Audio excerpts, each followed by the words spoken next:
जय जगन्नाथ नमस्ते। ओडिशार कला संस्कृति साहित्य उपर आधारित ओडिया बादीपाला गायिका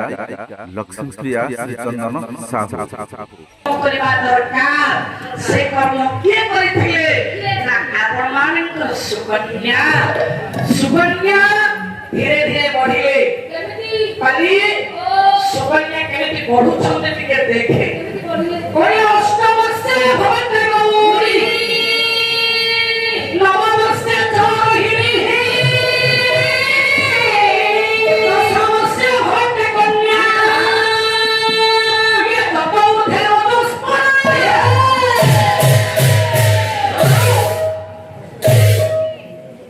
ज्ञानी मंडली साधु संत आचार्य अष्टवर्ष भवते गौरी आगे न उठिले आज शेष राति आज्ञा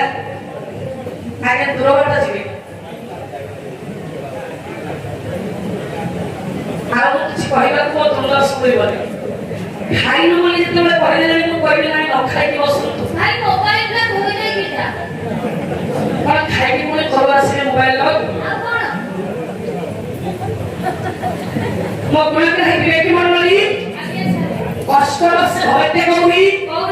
नववर्ष चरहिणी दशवर्ष भवते कन्या दशवर्षे 8 वर्षर झियो हे मोर गुण के विवेकी मंडली 8 वर्षर झियो पुराण मतरे गौरी 9 वर्ष हे रोहिणी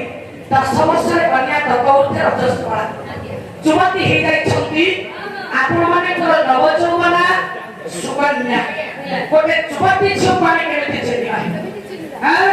कवि सम्राट उपेन्द्र भंज संदर्भ भाई छांदन हले सार पढिबे की बेले पढिबे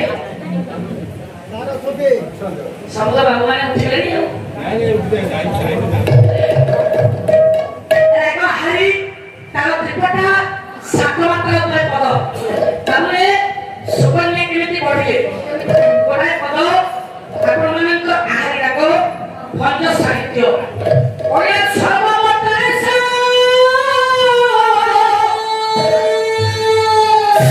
नमता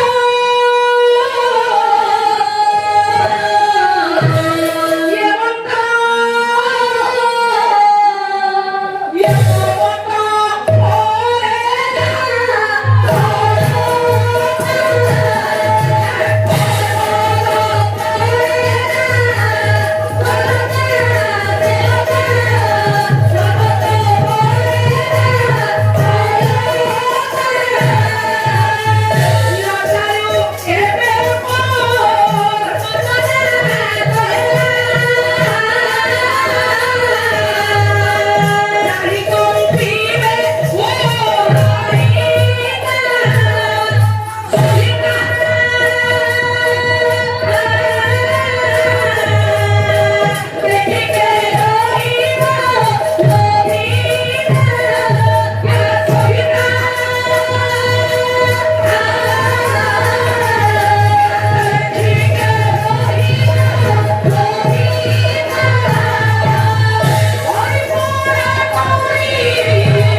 ओरे सम्राट उपेन्द्र भंज सर्वमतरे सानमत नाना पर्वतरे जात हुई लता एथि किंतु आश्चर्य लता रे पर्वत जात हिला कि झियो जदि कोमलमती लता हुए केते जन को लता कहबा मा आज्ञा लता କନ୍ୟାକୁ କୁହାଯାଏ କେନ୍ଦୁ ଗଛକୁ ରା ସେ ଲତା ଜାତୀୟ ନୁହେଁ ପଣସ ଗଛକୁ ହେ କଲରାକୁ କୁହାଯିବ ଲତା ଲତା ଜହ୍ନିକି କୁହାଯିବ ଲତା হ্যাঁ ଆଉ କଦଳୀ କୋଇକୁ রা ପାଟିକଲ ଲତା ଜାତୀୟ ବୃକ୍ଷ ଯେମିତି ଗୋଟେ ରଞ୍ଜାର ଆଶ୍ରୟରେ ପଡେ ଏ କନ୍ୟା ହଉଛି ଏକ ଲତା ଲତା ବିନାଶରେ ନବର୍ତ୍ତନ୍ତେ କବିତା ବନିତା ଲତା ବିନା ସୂତ୍ରେ ନଗୁନ୍ଥିତ ମଣିମାଞ୍ଚ ଲତା ବିନା ଆଶ୍ରୟରେ କବି ଲେଖନୀ ଚାଳନ କରିପାରନ୍ତି ନାହିଁ ନା ବିନା ଆଶ୍ରୟରେ ଝିଅଟିଏ ବଢିପାରେ ନାହିଁ ବିନା ଆଶ୍ରୟରେ ମଉସା ଝାଡ଼ା ଜାଳି ପାରୁନାହିଁ ବିନା ଆଶ୍ରୟରେ ଲତା କେବେ ବଞ୍ଚିପାରେ ନାହିଁ ନା ତେଣୁ ମା ଇଏ କନ୍ୟା ବଞ୍ଚିବା ପାଇଁ ହେଲେ ତା ପାଇଁ ଆଶ୍ରୟ ଦରକାର ଆଜି ସୁକନ୍ୟା ଧୀରେ ଧୀରେ ଧୀରେ ଧୀରେ ବଢିଲେ ଯୌବନ ପ୍ରାପ୍ତ ହେଲେ ଯୌବନବତୀ କନ୍ୟା ସୁକନ୍ୟା ସଖୀ ମାନଙ୍କ ଗହଣରେ ପରିଭ୍ରମଣ କରିବା ପାଇଁ ବାହାରି ପଡିଲେ ଜଙ୍ଗଲ ମଧ୍ୟକୁ ସଖୀ ସହିତ ମନ ଆନନ୍ଦରେ ଯିବେ କାଲି ଚୌବନଟା ଅଧାରେ ରହିଯାଇଥିଲା ରାତି ପାହିଲା କେବଳ ଆରମ୍ଭ କରିଥିଲି ମୋ ଧାଗ ସରିଗଲା ଆଉ ମୋତେ ସମୟ ମିଳିଲାନି ମୁଁ ଆଉ ସେ ପଦ ଗାଇ ପାରିଲି ନାହିଁ ବାଙ୍କା ଚୌପଦୀ ଯୋଉ ପାଲାରେ ନଥିବେ ସେ ବାଙ୍କା ସେ ପାଲା ଯିବ କୋଳବାଇ ନିବାସୀ ସ୍ୱର୍ଗତ ବାଙ୍କା ଦାସ 18 ବାଟି ବାଙ୍କା କଣ ଲେଖିଲେ ବାଙ୍କା ଦାସ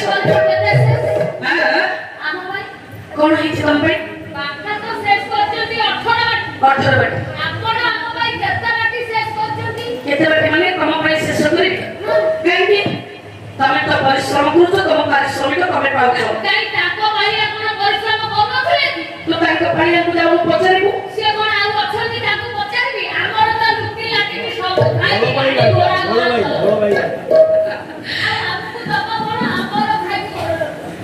ତମର ଖାଇକି ପଡ ଲୋକ ମୁଁ ଏ ଗାଡି ତମ ପଇସାରେ କିଣିଛି ସବୁ ଗୋପୀନାଥଙ୍କୁ ହାତ ବଢେଇ କହିପାରିବୁ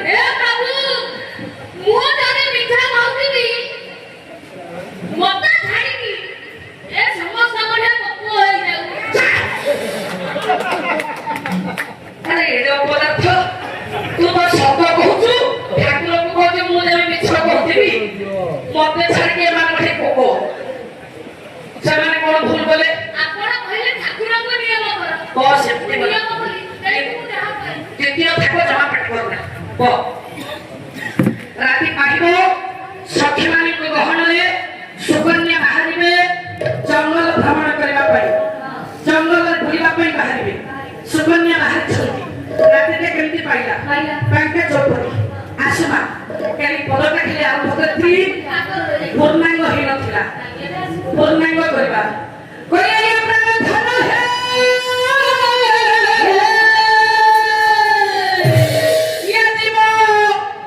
ଧନ ହେ